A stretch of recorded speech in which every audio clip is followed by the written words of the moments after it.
Because the Nicaraguan government does not fulfill its responsibility of ensuring that the constitutional rights of its citizens are protected, such as freedom of speech and press, a dictatorship is able to hide behind a facade of democracy. For much of its existence as an independent country, Nicaragua's growth has been hindered by internal conflict, corruption, and violations of human rights. Nicaragua was ruled by the Somoza family dictatorship from 1936 to 1979. Under the corrupt dictatorship of Anastasio Somoza after the U.S. occupation of Nicaragua ended, people saw their rights infringed.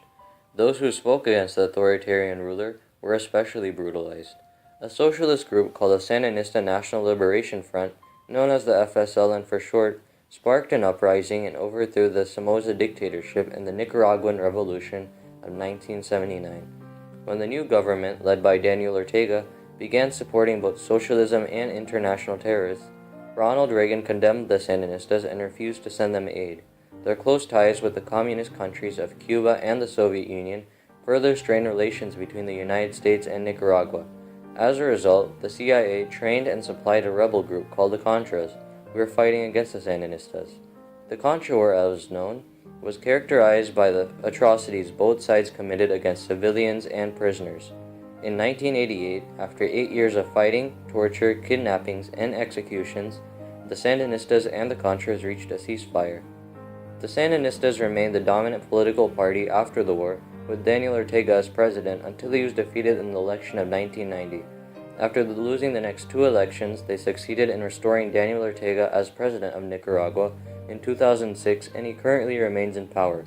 His questionable victory in the flawed election of 2011, however, demonstrates that even in the 21st century, Nicaragua is still struggling to overcome problems from the past. While the Nicaraguan Constitution guarantees its citizens the freedom of speech and press, these rights are not respected and practiced by the government and the Nicaraguan National Police. The government cannot exercise censorship, but the fact that speaking against the Sandinistas can bring criminal defamation charges causes many people to practice self-censorship. Radio stations, television networks, and newspapers are the main sources of information for Nicaraguans. All have been heavily influenced by the Sandinistas in order to preserve their dominance and support from the people. Journalists often receive death threats and have even been killed by the supporters of the party for reporting on corruption and other similar topics that criticize the FSLN-controlled government. All citizens are granted the right to a fair and impartial trial, but the corrupt judiciary severely hampers this. Under the law, courts are supposed to be fair and independent. In reality, they can be bribed or politicized and maintain close connections with the Sandinistas. According to the Latin Barometro survey in 2011, only 40% of Nicaraguans were satisfied with the judicial system. Judges are appointed based on their political affiliations, and as a result, their biased rulings reflect this. Trials are frequently delayed for long periods of time, and courts in rural areas are inadequate.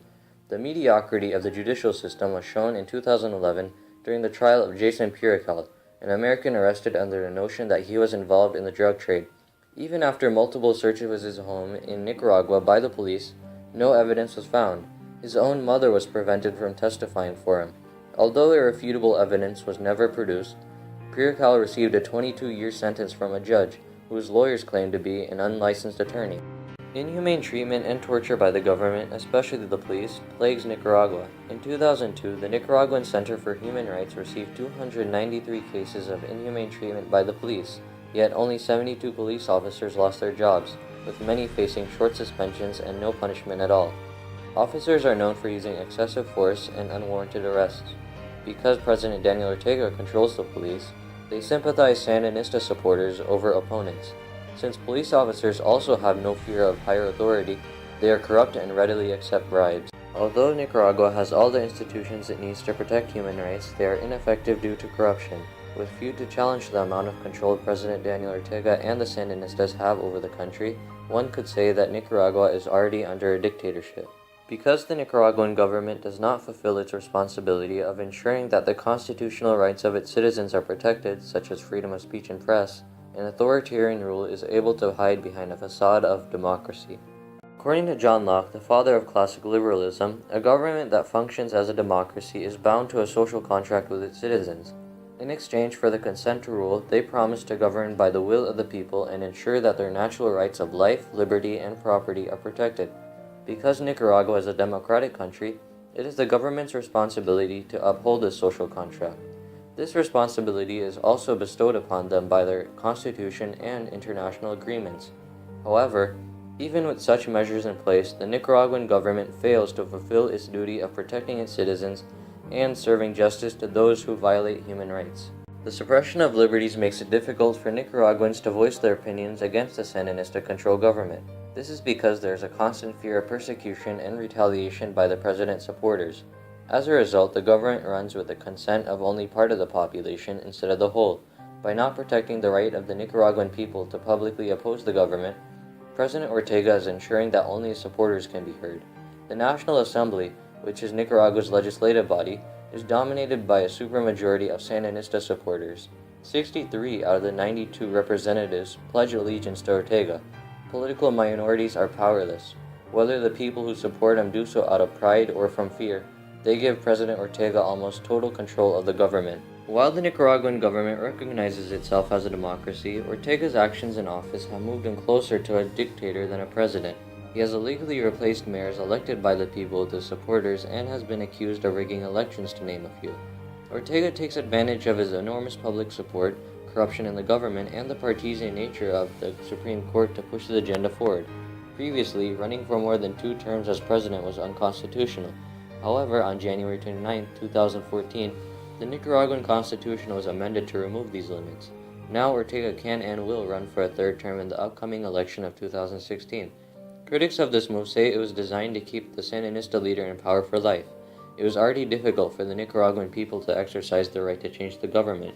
With President Daniel Ortega gaining more and more control over the country, it has become nearly impossible for change to come about.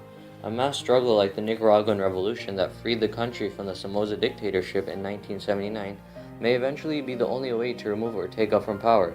Despite the fact that Nicaragua is essentially under a dictatorship, the government strives to maintain the appearance of a democracy by using elections, a legislative assembly, and courts. The Nicaraguan government continues to maintain the facade of democracy for both political and economic reasons. Currently, Nicaragua receives hundreds of millions of dollars in foreign aid from both the United States and the European Union.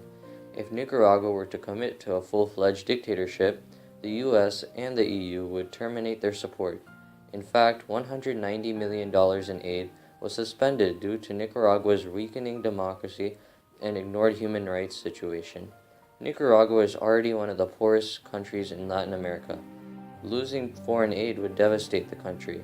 In terms of politics, the United States could intervene with Nicaraguan affairs if the international superpower believes a dictatorship is in place.